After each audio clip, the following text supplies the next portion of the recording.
Amal itu lahir dari niat, dari komitmen, dari cinta, dari pengagungan. Karena itu, kalian mulai sekarang senantiasa berpikir bahwa ada skenario, ada maha perencana dari semua yang terjadi ini. Yakni Allah Subhanahu wa ta'ala. Kalau orang tua baik, jangan lihat, oh itu orang tua saya baik, titik. Jangan. Kenapa orang tua kita baik? Karena orang tua kita ada imannya. Kenapa orang tua kita baik? Karena Allah titipkan rasa kasih sayang ke dalam hati orang tua kita. Maka kita berterima kasih pada orang tua, bersyukur kepada Allah. Kalau kita mengalami hal-hal yang tidak menyenangkan, kadang bisa saja teman bully kita gitu kan. Ada hal-hal yang tidak enak, kita sabar. Karena ini skenarionya dari Allah Subhanahu wa ta'ala. Teman itu cuma sesama aktor aja, cuma aktor yang kebagian berperan jelek. Nah, ketika aktor itu kebagian berperan jelek, kamu jangan iri, oh teman saya perannya jelek, saya juga mau jelek Usahakanlah temannya berperan jelek, kamu mah harus jadi pemeran yang baik. Jangan ikut jelek. Berusahalah berperan dengan peranan yang baik. Mengapa? Karena saya ingin mendapatkan kasih sayang dan cinta Allah Subhanahu wa ta'ala. Dan saya pun mencintai Allah yang telah memberikan cinta pada orang tua saya, sehingga saya sampai sekarang masih hidup dirawat. Kalau Allah tidak masukkan rasa cinta kepada orang tua kita, jadi pimpinan gangster, kita mungkin nggak ada. Ya, itu diantara cara bagaimana kita mengenal Allah itu masuk ke dalam rasa. Nanti kalau sudah sampai merasakan begitu, akan ada perasaan spesial. Apa itu perasaan spesial? Doamu dikabul. Ketika doamu dikabul, secara pribadi engkau lebih sayang lagi sama Allah, lebih bersyukur lagi pada Allah. Mengapa? Kita cuma satu dari 7 miliar lebih manusia. Kita juga nggak baik-baik amat, tapi kita berdoa dikabul. Alhamdulillah. Nah, pengalaman doa dikabul itu menambah rasa cinta bisa makin dalam. Atau pengalaman ibadah. Salat itu kalau kita sudah mengerti artinya, tiap salat itu rasa kita menghayati salat itu bisa beda-beda. Tergantung suasana di luar salat juga. Kalau suasananya lagi senang, kalau kita sadar ini dari Allah, gembira bersyukur. Kalau suasana di sebelum salat itu kita mengalami kesedihan, kita tahu ini ujian, kita memohon pertolongan. Mungkin kita nangis, tapi kita lebih khusyuk. Memohon kekuatan. Nah, itu sudah tambahan nanti, bukan cuma sekedar rasa, nanti masuk ke dalam jiwa lewat pengalaman itu. Makanya disebutkan di dalam hadis, al-imanu yazidu wa yankusu. Yang namanya iman itu bisa naik, bisa turun. Itu dalam arti penghayatan dan rasa. Bertambahnya karena pengalaman taat dan berkurang karena pengalaman maksiat. Nauzubillah min zalik. Iman yang bertambah dan berkurang itu iman di wilayah rasa dan penghayatan. Kalau di pengetahuan ada yang kita ini sudah pol dan gak akan bertambah lagi. Kalau di sekedar pengetahuan, contoh tahu Allah itu ada dan esa. Pengetahuan itu gak akan bertambah lagi. Karena itu wilayah rasio. Sama seperti ini nih. 2 tambah 2 berapa? 4. Kalau saya kasih 10.000, tambah yakin enggak kalau 2 tambah 2 itu 4? Atau sama aja dengan sebelum dikasih uang? Sama aja kan?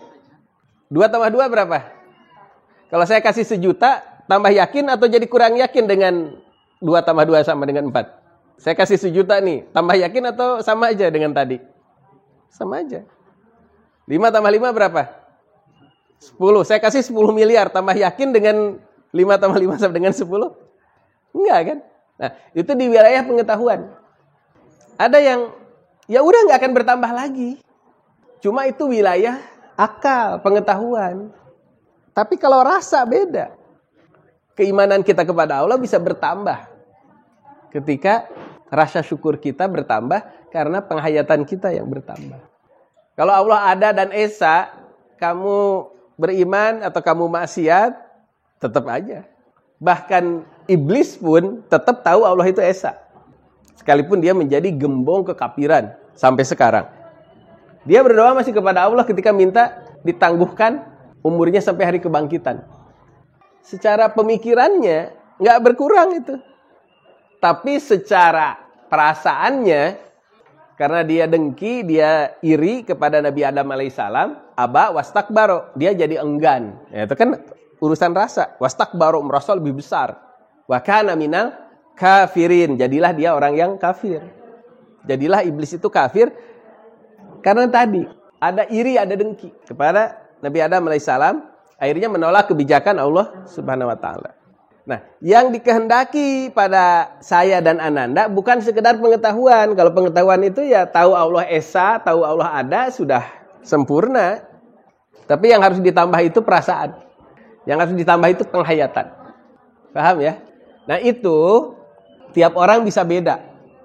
Kalau tidak membiasakan ini dari Allah, kebaikan ini dari Allah, ada keburukan ini ujian buat saya. Itu kalau nggak bisa membiasakan begitu, hati kita tidak akan hangat mencintai Allah. Kepada orang tua saja, pada orang tua nih ya, ada anak yang berpikirnya salah. Kalau bapak ibu ngasih uang, itu memang kewajiban orang tua ngasih uang. Tidak dilihat kerja kerasnya, tidak dilihat pengorbanannya. Dia tidak akan jadi anak yang berbakti. Karena merasa ya, itu kewajiban orang tua ngasih saya uang. Setelah di saya, gimana saya uangnya dipakai saya. Dia tidak akan menjadi orang yang berbakti. Mengapa? Karena kering dia memahami hubungan orang tua anak. Tapi kalau ayah saya itu kerja keras, ya. Ayah saya itu sampai baru pulang larut malam, kehujanan, cari nafkah buat keluarga. Kalau itu yang dirasakan, kalian akan tambah sayang pada orang tua. Demikian juga hubungan kita dengan Allah Subhanahu wa taala. Jangan, ya sudah kewajiban Allah menciptakan saya. Kalau cuma begitu kering kita. Atau sama dengan orang-orang liberal yang berpikir, ya kenapa Allah menciptakan saya? Saya kan tidak mau ada juga. Oh, kalau sudah gitu sudah akan menjadi biang kekufuran. Bahkan jadi orang kafir. Jadi penghayatan ini penting. Karena itu bisa menambah iman atau bisa merusak iman. Ketika penghayatannya salah, kenapa juga Allah ciptakan saya? Nah, itu sudah benih kekafiran. Harus istighfar kalau ada pikiran begitu. Harus alhamdulillah Allah memberi kesempatan saya hidup. Alhamdulillah saya diciptakan sebagai seorang manusia. Alhamdulillah. Sehingga saya punya kesempatan untuk sujud kepada Allah Subhanahu wa taala. Itu penghayatan begitu harus dibiasakan ya. Supaya nanti iman kita makin berkembang.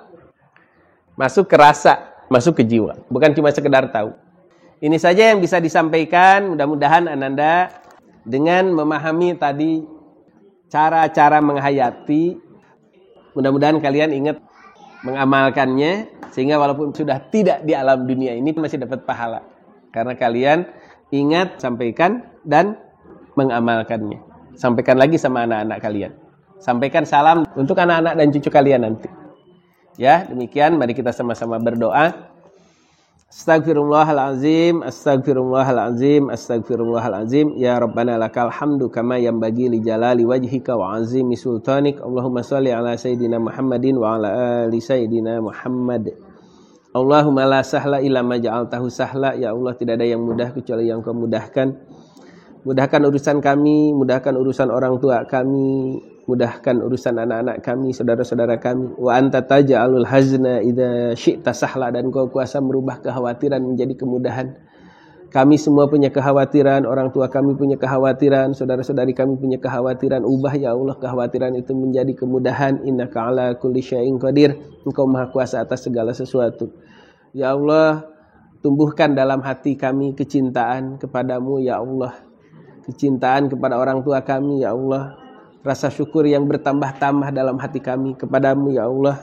Dan jadikan kami orang-orang beriman yang kuat, bersaudara di jalanmu ya Allah. Amin ya rabbal alamin. Allahumma ihdinas siratal mustaqim, siratal ladzina an'amta alaihim ghairil maghdubi alaihim waladdallin. Amin ya rabbal alamin.